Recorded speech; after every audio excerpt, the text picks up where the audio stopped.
Okay, so recently our NAVTEC Backstay tensioner blew a seal and it put hydraulic oil all over the transom of the boat.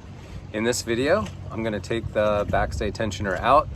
I'm going to take it apart, put it back together using the NAVTEC rebuild kit that I have aboard, and I'm going to walk you through it as best I can. So let's get started.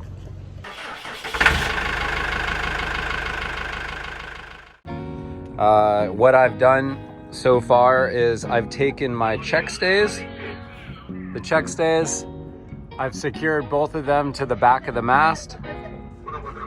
Okay, and that has helped make the taking the tension out of my backstay. And so now I have that held here with just some straps, and this is all nice and loose. So I'm able to take that out. I'm taking all the pins out, disconnected the hydraulic line connecting it to the pump. I have removed the Schrader valve cover, and I've taken the air out of it. There's usually about 60 psi inside, and this one still did have some air left inside. Taking all the pins out, so this unit is ready to come out. All right, so this is the O-ring kit that I'm going to be using to rebuild it. So it's the A250 CSK017. Note that my hydraulic unit is stamped 25-17 on the NAVTEC plate.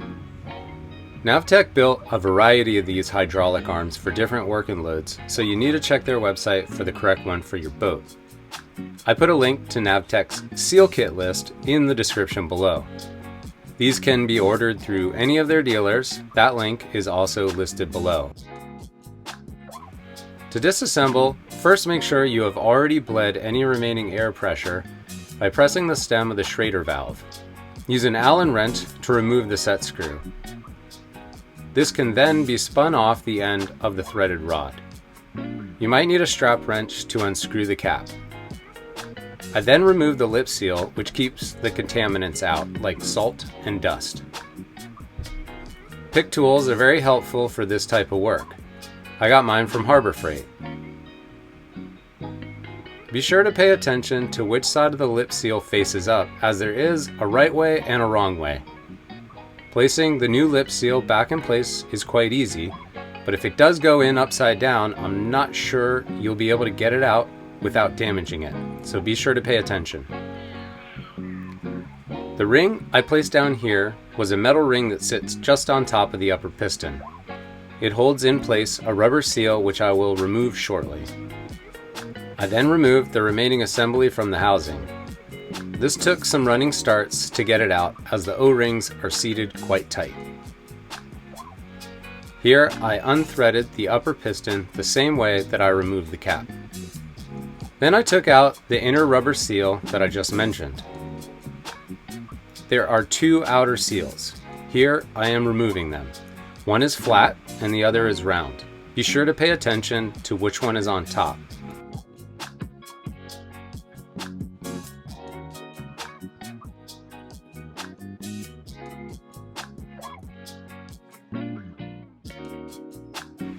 Once removed and cleaned up, I immediately replace them both.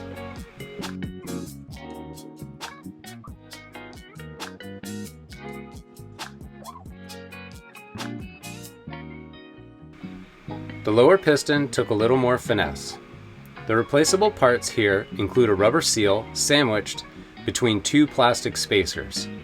Here I am removing the upper plastic spacer.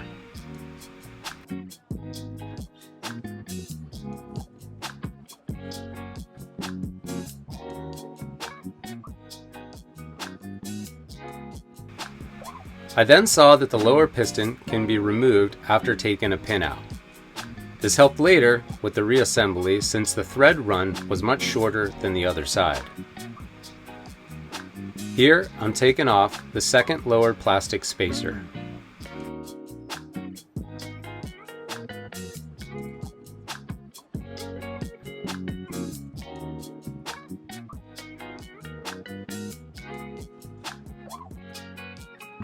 Only the rubber seal was left. but I was unable to remove it without damaging it.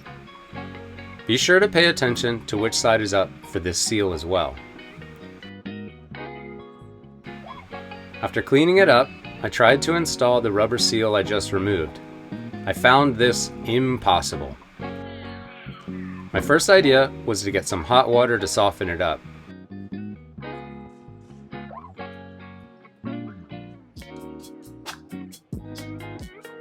But this didn't work either. So I came up with another solution. The lower half of the piston is tapered, so you must push the seal on using the plastic spacers as support. Bingo. Pay attention to the second metal slider remaining on the rod. This goes between the upper and lower piston assemblies. To reassemble, I initially tried to push on the upper piston with the internal rubber seal already installed, but I was afraid of damaging the seal with the threads. It's best to remove this. First, slide on the piston assembly, followed by the rubber seal from the other side. It can be reseated again once on the rod. Don't forget the metal slider that covers up the internal rubber seal on the upper piston. Follow the upper piston assembly with the metal slider from the short threaded side. Then thread on the lower piston assembly and place that pin back after expanding one of the plastic spacers.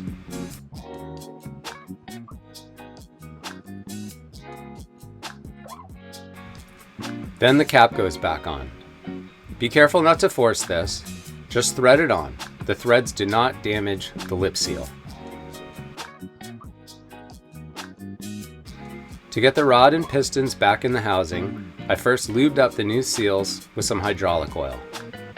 To get it all seated, I ended up using a rubber mallet to softly tap it back into place. Sorry for not having that part in frame. Okay, so I threaded the cap back into place, and I only went hand tight since it already has a set screw. Lightly tighten down on that screw and Bob's your uncle. So this is the phase where you would bust out a bicycle pump and fill that Schrader valve with about 60 psi. The air pressure keeps the forces on either side of the lower piston assembly more or less in balance, so be sure to fill it if you have a bicycle pump close by. I did not have one aboard, so I skipped it for now. Time to go back in place, reverse your process for getting it out, and enjoy your NAVTEC gear as intended. If this helped you out, please consider liking and subscribing, and if you want to watch less technical content of our sailing adventures, here's a link to where our journey began. Thanks for watching.